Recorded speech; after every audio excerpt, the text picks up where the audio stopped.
Assalamualaikum warahmatullahi wabarakatuh. Jadi hari ini sedang pembuatan saluran pipa untuk isi ulang air RO ya, RO Daya Manfaat Aceh.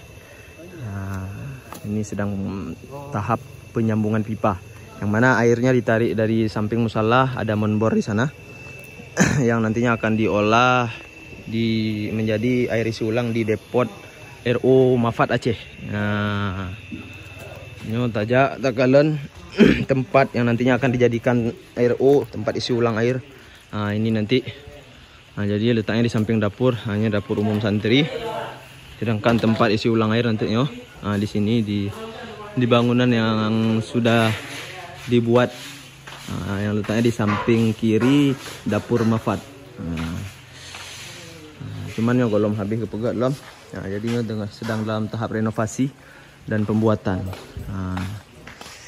Ini sedang sambung pipa ini kan. Nah, ini saluran penyambungan air di untuk. Inilah tempat sambungannya. Sampai terus ke dia likut aja. Lumpi hana tak mufum, karena yang menanganinya adalah Tengku Agus, Tengku Farhan dan Tengku Irham.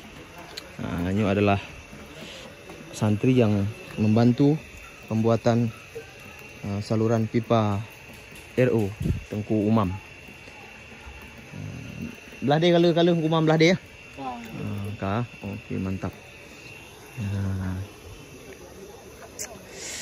Yang kemudian para penonton setia Manfaat Online, mohon doanya semoga dimudahkan segala urusan yang di Daya Manfaat Aceh. Apapun itu, baik dari segi apapun itu. Mohon doanya, dan juga mohon doanya kepada Abia supaya papu yang kagak cita-cita li Abia kepeteruh li Allah Subhanahu wa taala, dan semoga kita sama-sama selalu dalam lindungan Allah Subhanahu wa taala. Yang kemenan itu insyaallah akan rekam lom menyo kali kepegat RO untuk akan terekam lom kiban tahap pembuatan RO di Daya Manfaat Aceh. Karena hurufnya masih tahap penyambungan pipa, saluran pipa untuk tempat tarik airnya. Ini takalan dah di dalam yang kali gekuh buno. Lumayan jauh lah.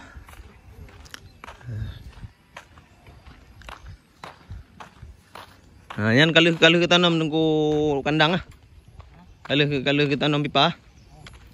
Tinggal rapi mentang tinggal tanam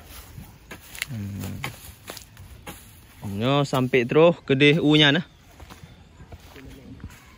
Samping balik Pak telefon ke tariknya Tengku yan Aulia. Bak yan berarti betul ya kita pegah bunuh bak monbornya. Sekian dari Long, wabillahi taufiq wal hidayah. Assalamualaikum warahmatullahi wabarakatuh.